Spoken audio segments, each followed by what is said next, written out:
This year we're talking about being better together.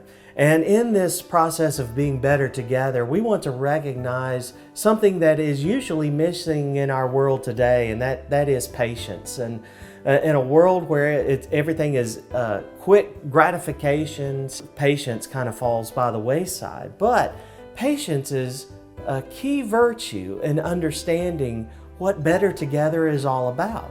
Let me give you an example. I could just make a cup of coffee in a matter of a few seconds with a Keurig these days, but it doesn't give me the same flavorful experience, the richness of the bean. You could just really lose yourself in a good cup of coffee. You know what I'm talking about. I'm talking about the old percolator, that method that was used. It takes patience to make coffee in that way. I mean, you have to take your beans and you grind the beans and you get that smell going in the kitchen, and then you pour those beans into that little saucer, put it with the water, and then you have to turn the heat on, and you just have to wait and wait and wait, and then you see that little bloop come up in that little glass jar. And then you see it start flowing and flowing, and your house is just filled with this great smelling coffee, and you pour yourself a cup and you take a sip, and it's almost like heaven.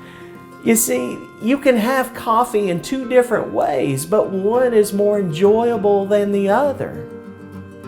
What we're talking about being better together is having this rich experience with one another that can only be brought about through the process of patience. The word patience is found in the key listing of what love is all about. Paul says in 1 Corinthians chapter 13, the very first definition that he gives about love is patient. And so when we are patient with one another, we are exhibiting the type of love that God has for us. And then Paul would remind the followers later that when we are tempted not to be patient with one another, he tells us in Colossians chapter 3, remember what Christ had done for you, and then exhibit that type of patience for one another.